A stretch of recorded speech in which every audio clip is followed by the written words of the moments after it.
ओम नमः शिवाय। दोस्तों, जैसा कि हम सब जानते हैं कि भगवान शिव के पूरे 19 अवतार हैं। हर अवतार का अपना एक महत्व है। तो आज से हम शुरू करेंगे भगवान शिव के हर अवतार की कथा। इन कथाओं को सुनने से, सुनाने से काफ़ी लाभ होता है। तो शिव जी के पहले अवतार थे वीरभद्र। ऐसा कहा जाता है कि वीरभद्र का जन्म प्रजापति दक्ष की मृत्यु के लिए हुआ था। शिव जी के पहले अवतार वीरभद्र को शिव का गण माना जाता है, जो कि उनकी जटा से उत्पन्न हुआ था।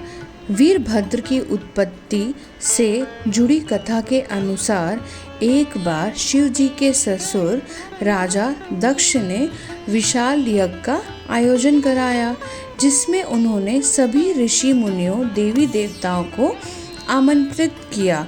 लेकिन राजा दक्ष ने इस यज्ञ में सती और शिव जी को नहीं बुलाया। सती राजा दक्ष की पुत्री थी और उनका विवाह भगवान शिव जी से हुआ था।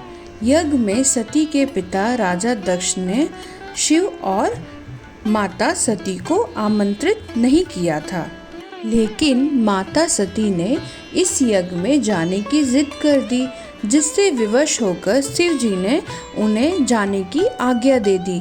यज्ञ में सती के पिता राजा दक्ष ने शिव के बारे में कटु वचन कहकर उनका बहुत अपमान किया।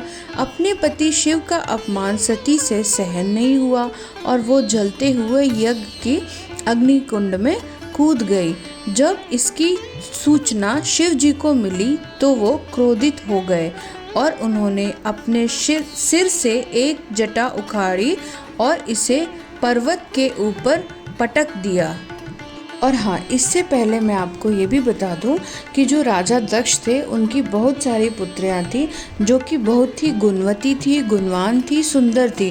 पर राजा दक्ष को इससे संतुष्टि नहीं थी, तो उन्होंने तप करने लगे। वो एक ऐसी पुत्री चाहते थे जो कि काफ़ी सुंदर हो और गुणवान हो, तो इसके लिए उन्होंने तप किया था, जिससे प्रसन्न होकर माता भगवती ने दक्ष को दर्शन दिए और कहा, हे पुत्र, मैं तुमसे बहुत प्रसन्न हूँ और मैं खुद स्वयं तुम्हारी पुत्री के रूप में तुम्हारे घर में जन्म लूँगी, जिसका नाम सती होगा। अब देखिए, माता ने तो राजा दक्ष को सारी सूचना दे दी थी और हुआ भी यही। माता सती उनके घर के जन्मी और वो उनकी सारी पुत्रियों में सबसे अलौकिक थी। उन्होंने बचपन से ही कुछ ऐसे कार्य किए थे जिसको देखकर सब चकित चौंकित हो जाते थे। पर जब माता सती बड़ी होने लग गई तो राजा दक्ष को उनके विवाह की चिंता हुई। उन्होंने भगवान ब्रह्मा जी से पूछा कि हे ब्रह्मा जी, आप बताइए कि सती का विवाह करने योग्य कोई वर बताइए। तो ब्रह्मा जी बोले कि माता सती जो है वो आदि शक्ति हैं और उनका विवाह केवल भगवान शिव से ही हो सकता है।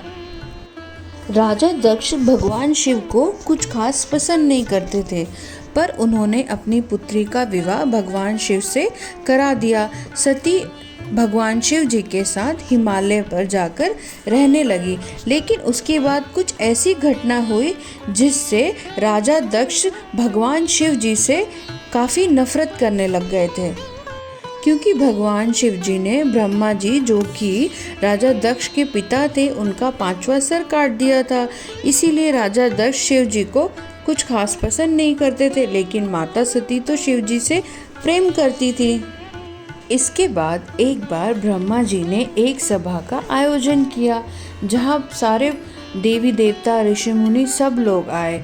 वहाँ पे जब राजा दक्ष आए तो सारे देवता, ऋषि मुनि सब खड़े हो गए, पर वहाँ पे शिव जी उनके आने पर खड़े नहीं हुए, जिसके कारण राजा दक्ष को अपमान का अनुभव हुआ और वो भगवान शिव से ईर्ष्या और नफरत करने लगे। पर भगवान शिव तो भोलेनाथ है, उनको किसी के मान से, किसी के अपमान से कोई मतलब नहीं था। तो उसी कारण से राजा दक्ष हमेशा भगवान शिव का अपमान करने का अवसर ढूंढ रहे थे। इसलिए उन्होंने जब अपने यहाँ यज्ञ करवाया तो माता सती और शिव जी को आमंत्रण नहीं भेजा था। पर माता सती क्योंकि उनकी पुत्री थी, वो हट करके अपने पिता के यज्ञ में शामिल हुई थी, जिस कारण उन्होंने अपने पति का अपमान वहाँ पे अपने पिता द्वारा सुना, जिसे वो बर्दाश्त नहीं कर पाई और उन्होंने अग्नि में विलीन होने का निर्णय लिया। भगवान शिव सच में बहुत भोले हैं। एक बार हिमालय पर भगवान शिव श्री राम बोल रहे थे, जिसे सुनकर माता सती ने भगवान शिव जी से पूछा, हे भोलेनाथ, ये श्री राम कौन है जिनका आप नाम वरण कर रहे हैं? तो भगवान शिव जी ने माता सती को कहा, हे माता, श्री राम आदि पुरुष हैं, मेरे आराध्य हैं, वो सर्वगुण संपन्न हैं, वो आदि रूप हैं। पर माता सती को यह बात कुछ हजम नहीं हुई। वो सोचने लगी कि राजा दशरथ के पुत्र आदि पुरुष कैसे हो सकते हैं। और इस बात की पुष्टि करने के लिए माता सती ने माता सीता का रूप भी धारण किया और श्री राम की परीक्षा ली थी। तो कहने का मतलब ये है कि भगवान शिव, भगवान भोलेनाथ एकदम भोले हैं। वो किसी के भी अपमान सम्मान सब चीज़ों से ऊपर हैं।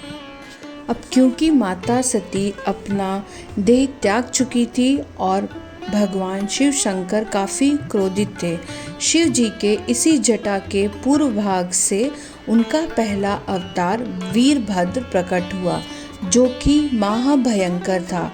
शिव के वीरभद्र अवतार ने न केवल दक्ष के यज्ञ का विध्वंस कर दिया, बल्कि दक्ष का सिर काटकर शिव जी के समक्ष रख दिया।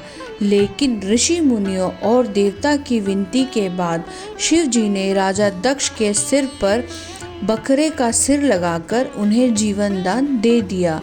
शिव से उत्पन्न होने के कारण वीरभद्र को शिव का अंशावतार माना जाता है। बाद में शिव ने वीरभद्र को अपने गणों में शामिल कर लिया। शिव जी के गणों में भैरव और नंदी को प्रमुख माना जाता है। तो ये थी भगवान शिव के पहले अवतार वीरभद्र की कथा। एक बार सब मेरे साथ मिलकर बोलो, हर हर हर महादेव।